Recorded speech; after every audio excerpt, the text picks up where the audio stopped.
Men 11-sinf o'quvchisi Abdulaziz Abdullayevman. Hozirda 17 yoshdaman. Menda ona tili, ingliz tili va SAT xalqaro sertifikatlarim bor.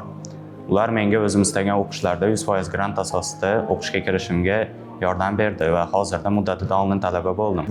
Bu sertifikatlarga erishishimda menga shu maktabdagi o'qituvchilarim asosan yordam berishdi. Ko'p qiyinchiliklarga uchradim, do'stlarimdan uzoqlashib qoldim. Ko'proq fokusimni o'qishga qaratdim. Majbur bo'ldim do'stlar bilan aloqani kamaytirishga. Va hozirda ularni olganimdan so'ng hammasi bilan aloqani tikladim. Bu sertifikatlar men o'zim istagan o'qishlar Prezident Shavkat Miromonovich Mirziyoyev tomonidan ochilgan New Uzbekistan, jahon iqtisodiyoti va diplomatiya o'qishiga kirishimga yordam beradi. Kelajakda maqsadlarim 1 yil shu yerda o'qib, keyin Kanada, Shvetsiya yo bo'lmasa Avstraliyaga 2-kursdan talaba bo'lib o'tish niyatim bor. Kelajakda men elchi bo'lishni niyat qildim. Birinchi o'rinda telefondan voz kechish kerak, ko'proq vaqtini o'qishga, har xil narsalarga bo'lmaslik kerak. Chunki qancha ko'p oshnalar bilan gaplashib yoki bo'lmasa o'yin o'ynasa, shuncha vaqtini yo'qotadi. Keyin o'zi qo'ygan niyatlarga boshqalar undan oldin erishishi mumkin. Birinchi bo'lib otam Aziz Qodirjonga rahmat aytmoqchiman. Menga bergan tarbiyasiga rahmat otamni, keyin onam Azizova Irodaxon, o'qituvchilarim, direktorimizga rahmat aytaman.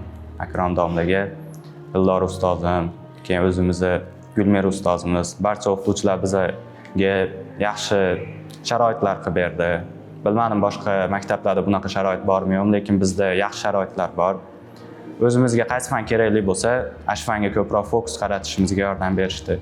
Shunga men ular barchasidan minnatdorman. Ular sababli men hozirda o'qishga kirdim va asosan ingliz tilidan zo'r bo'lishim sababi Dildor ustozim ham yordam berdi. Dildor ustozimga ham rahmat.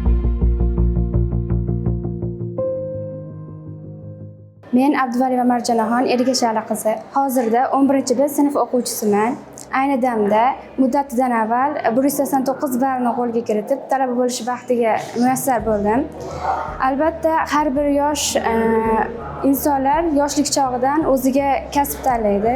Men ham yoshlik chog'imdan tarjimonlik kasbiga mehr qo'yganman va hozirda muhtaram prezidentimizning tashabbuslariga binoan ingliz tili, tarix, ona tili, matematika va bundan tashqari turk tilidan milliy sertifikatni qo'lga kiritganman.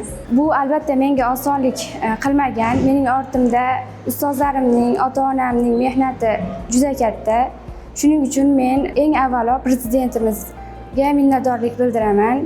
Ota-onamga, ustozlarimga minnatdorligimni bildiraman. Eng qiyini albatta chet tili, chunki u o'zimizning tilimizga yaqin emas. Uni o'zimiz tilimizda o'rganishimiz uchun ham ancha muddat kerak bo'ladi. Ingliz tilini o'rganishimga menga eng katta yordam bergan bu bizning maktabimizning direktori bo'ladi. Negaki u chet eldan bizning maktabimizga o'qituvchi olib kelgan. Men shu maktabning 11-sinf bitiruvchisi Qahramonov Nodirbekman. Men davlatimiz va Maktabgacha va Maktab ta'limi vazirligi tomonidan yaratib berilayotgan keng imkoniyatlardan foydalangan holatda hozirda muddatdan oldin talaba bo'lganman. Men bu natijaga erishish uchun 2 yildan beri tayyorgarlik ko'raman va barcha 5 asosiy 2 ta va majburiy 3 ta fanlarning barchasidan kerakli sertifikatlarga ega bo'lganman. Meni kelajakda maqsadim katta shifokor bo'lish va men bu uchun hozir Andijon davlat tibbiyot institutiga kirmoqchiman. Bu institutga kirish uchun men asosiy 2 ta fan biologiya va kimyo, majburiy 3 ta fan matematika, ona tili, tarix fanlari kerak. Men asosiy 2 ta fanim, ya'ni biologiya va kimyodan 100% sertifikatlarga ega bo'lganman. Qo'shimcha fanlardan ham yetarli sertifikatlarga ega bo'lganman. Mening eng katta maqsadlarimdan biri bu xirurg bo'lish. Xirurgiya bu bizning oilamizning asosiy an'anasi hisoblanadi. Mening amakilarim, dadalarim, bobolarim deyarli hammasi xirurg, katta shifokorlar bo'lishgan. Men ham bu an'anani davom ettirgan holatda xirurg bo'lmoqchiman. Barcha fanlarning o'ziga yarasha qiyinchiligi bor, lekin men asosiy qiynagan narsa kimyo bo'ldi. Sababi bunda juda ham ko'p murakkab formulalar, boshqa fanlarga nisbatan ko'proq kimyoda qiynaldim. Lekin boshqa fanlar ham nisbatan qiyin. Sertifikat olishni epladim. Avvalambor sertifikatni oson olish uchun odam o'zi qiziqqan sohani topish kerak. Odam o'zi qiziqqan sohani topadigan bo'lsa, u sohada ming qiyinchilik bo'lsa ham unga bardosh bera oladi. Eng asosiy yo'li shu. Men Rahimova Mubina 9-maktabning 11-sinf o'quvchisiman. Men dizaynerlik bo'yicha tayyorlanib kelmoqdaman. Amaliy yo'nalish bo'yicha o'zimga ishonaman va imtihonda yuqori ball olishimga ishonaman. Majburiy fanlarimdan sertifikatlarim bor. Muddatidan oldin talaba bo'ldim deb ishonch bilan ayta olaman. Bu tasviriy san'atga maktabimizdagi ustozlarimiz, direktorimiz hammasi hissalari juda ham katta. Sharoitlar yaratib berishgan. Darsdan keyin dars paytida shug'ullanish uchun. Darsdan keyin rasm chizib, o'z ustimda ishlayman. Ko'proq harakatlarim natijasi. Tanlovlarga Zulfiya xonim izoshlari tanlovida viloyat bosqichiga chiqqanman.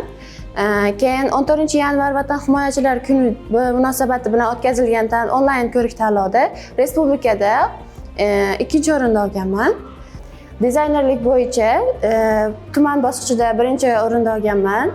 Dizaynerlik, men liboslarga, modaga juda ham qiziqaman. O'zim modellerlarni, dizaynerlarni hayotini doim ko'rib boraman. Dizayndan tashqari paytda dizayn bo'yicha har xil modellar yarataman. Ko'p hollarda kompozitsiya, natyurmortlar qish bilan ishlayman.